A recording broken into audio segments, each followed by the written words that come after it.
আমেরিকার দণ্ডপ্রাপ্ত কুখ্যাত যৌন অপরাধী জেফ্রি এপস্টিনকে নিয়ে কংগ্রেসের তদন্তে সাক্ষ্য দেবেন দেশটির সাবেক প্রেসিডেন্ট বিল ক্লিন্টন ও তার স্ত্রী সাবেক পররাষ্ট্রমন্ত্রী হিলারি ক্লিন্টন। সোমবার তাদের একজন কর্মকর্তা বিষয়টি নিশ্চিত করেছেন।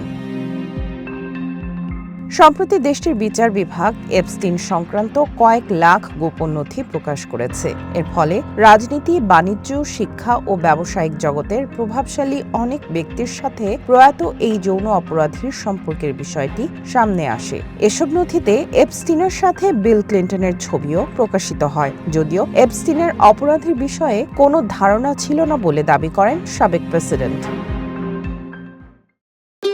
ভবিষ্যৎ হোক নিরাপদ, বিনিয়োগ হোক বিশ্বস্ত, আর আমার পছন্দ সল্ট বে। ওয়েলকাম টু সল্ট বে।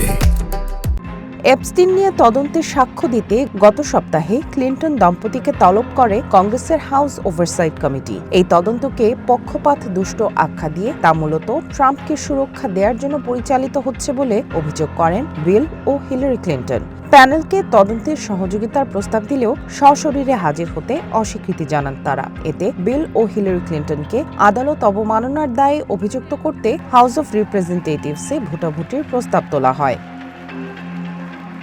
এই ভোটাভুটি হলে তারা ফৌজদারি অপরাধে অভিযুক্ত হতে পারতেন। শেষ পর্যন্ত সাক্ষ্য দিতে রাজি হয়েছেন ক্লিন্টন দম্পতি। এতে তাদের বিরুদ্ধে আদালত অবমাননার ভোট এড়ানো সম্ভব হতে পারে।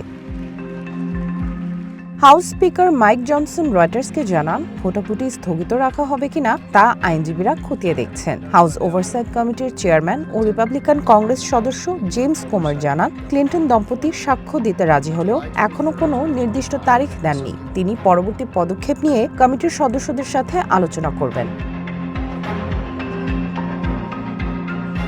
এপস্টিনের ব্যক্তিগত জেটের লগবুক অনুযায়ী 2002 ও 2003 সালে বিল ক্লিন্টন তার বিমানে করে 4টি আন্তর্জাতিক ভ্রমণ করেছিলেন। এছাড়া বিচার বিভাগ প্রকাশিত কিছু ছবিতে তাকে এপস্টিনের বিলাসবহুল বাসভবনেও দেখা গেছে। যদিও এই ছবিগুলো কয়েক দশক আগের এবং এপস্টিনের অপরাধ প্রকাশ পাওয়ার অনেক আগেই ক্লিন্টন তার সাথে যোগাযোগ বন্ধ করে দিয়েছিলেন বলে দাবি করেছেন সাবেক প্রেসিডেন্টের মুখপাত্র। সামিয়া জান্নাহ, ওয়ান ইন্টারন্যাশনাল ডেস্ক।